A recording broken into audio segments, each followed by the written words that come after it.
بسم اللہ الرحمن الرحیم۔ السلام علیکم۔ مرنے کے بعد اگر پتہ چلا کہ اللہ کا وجود نہیں ہے۔ ہریش کمار فزکس میں پی ایچ ڈی کے بعد بھارت کی ایک اہم یونیورسٹی میں لیکچرار پوسٹ ہوا۔ ہندو دھرم سے پہلے ہی متنفر تھا۔ 1986 لندن میں دوران تعلیم اسٹیفن ہاکنگز کے لیکچرز اور کتب سے ایسا متعارف ہوا کہ خدا کا ہی منکر ہو گیا، اور ایسا منکر کہ بڑے بڑے مسلم، عیسائی اور یہودی علماء سے بھرپور مباحثہ کرتا، یہاں تک کہ ڈاکٹر ذاکر نائک سے بھی قائل نہ ہو سکا۔ ڈاکٹرز بتاتے ہیں کہ 2005 کی چھٹی کے دن کی ایک صبح مسلم سبزی فروش نے بیل کی۔ ہم گزشتہ 20 سال سے سبزی اسی سے خرید رہے تھے۔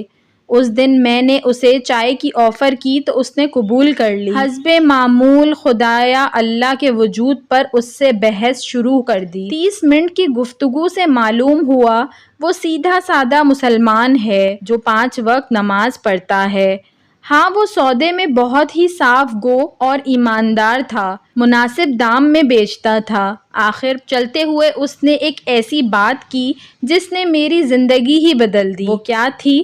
ڈاکٹر جی، تم نے خود بولا کہ تقریباً 6000 سے 10,000 سال سے انسانی تاریخ میں پیغمبروں کی کہانیاں چل رہی ہیں، اور سب کے سب ایک اللہ اور جنت دوزخ کی بات کرتے ہیں، اور سائنس مرنے کے بعد کے حالات کا جواب ہی نہیں دے سکتی۔ تو اب 2 ہی امکانات ہیں: اللہ کا وجود نہیں ہے، نمبر 2 اللہ ہے۔ اگر تو اللہ کا وجود نہ ہوا تو مرنے کے بعد ہم دونوں برابر ہوں گے، لیکن اگر آگے جا کر اللہ موجود ہوا، آپ تو پھر پکڑے جائیں گے۔ دونوں صورتوں میں فائدے میں کون ہوا، آپ خود ہی فیصلہ کر لینا۔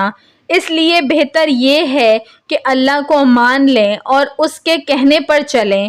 اس کا قرآن تو انسان کا سیدھی راہ پہ چلنے کا کہتا ہے۔ میں نے ساری زندگی امکان یعنی پروبیبلٹی کے لیکچرز دیے، لیکن اس کے جانے کے بعد سوچا کہ اس پروبیبلٹی کی طرف تو کبھی میرا دھیان ہی نہیں گیا کہ دونوں صورتوں میں اللہ کو ماننے والا فائدے میں ہے۔ قصہ مختصر، اس سوچ کے بعد خیال آیا کون سا آسمانی مذہب بہتر ہے۔ مذاہب کا علم تو مجھے پہلے ہی کافی تھا۔ ڈاکٹر ذاکر نائک کے ایک لیکچر میں 1400 سال سے پورا قرآن مجید کا حرف بحرف ایک ہونے کا سنا تو انگلینڈ میں کرسچن مشنری ادارے سے اس کی حقیقت دریافت کی تو سب نے اس بات کی تصدیق کی۔ الحمدللہ آج مجھے اور میرے سارے گھر کو مسلمان ہوئے 15 سال ہو گئے۔ میں اسلامی تعلیمات کے لیے کیرلا شفٹ ہو گیا۔ میری 3 بیٹیاں حافظ قرآن ہیں اور اللہ کریم نے میری زندگی ہی بدل دی۔ لیکن اس سبزی والے عبدالاحد سے دوبارہ میری ملاقات نہ ہو سکی، لیکن میں نے قبول اسلام کے بعد اپنا نام بھی عبدالاحد رکھا کیونکہ وہ ایک سچا مسلمان تھا۔ ناظرین، اللہ تعالیٰ کے 99 ناموں میں سے کوئی ایک نام کمنٹ باکس میں ضرور ٹائپ کریں۔ ویڈیو پسند آئی ہو تو اس کو ضرور لائک کریے گا، اور ایسی مزید اچھی ویڈیوز دیکھنے کے لیے میرے چینل اردو کہانی گھر کو سبسکرائب کر لیجئے۔ Thanks for watching. اللہ حافظ۔